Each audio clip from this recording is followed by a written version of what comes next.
Hepinize merhaba arkadaşlar. Bu videomuzda Vestel 9711 TL çamaşır makinelerinde E01 hatası nedir? Çözülür mü? Nasıl çözülür? Onu anlatmaya çalışacağız. Şimdi arkadaşlar makinemiz E01 hatası verdi. Bu hata ne demek?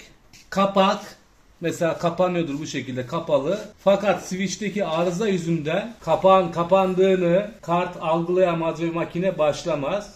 Bu tarz makineleri servis moduna aldığınızda da beklersiniz biraz. Ondan sonra E01 hatası gözüküyor. O yüzden kapağı biraz sert örtmeniz lazım. Daha da olmadı dekmuklemeniz lazım. Abi bunları da yapsanız olmaz yani. Çünkü switch arızalıdır. Switch'in değişmesi lazım. Genelde bu hata kodunu makinenin başlat bekle tuşuna bastığınızda bir süre sonra verir. Yani bekler de verir. Hemen vermez. Neden? Kilidin kapandığını algılamak ister makine. Algılayamaz. Çözümü ne? Çözümü değişecek. Şu switch, bu kilitteki switch değişecek. Değişince hata düzelir. Şöyle gösterelim. Kapattık makinemizi. Yaklaş.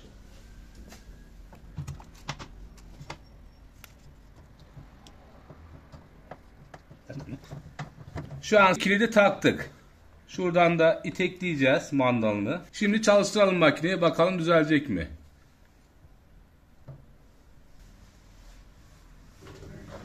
Gördüğünüz gibi makinemiz çalıştı. Sıkıntı yok. Neymiş? Arıza sebebi switch. Switch değişecek. Yani ben faydalı bir video olduğunu düşünüyorum. Umarım arayanların işine yarar. Videomuza burada son verirken YouTube kanalımıza abone olarak destek verirseniz sevinirim. Başka bir videomuzda görüşmek üzere. Hepinize sağlıklı, mutlu, güzel günler dilerim. Hoşça kalın.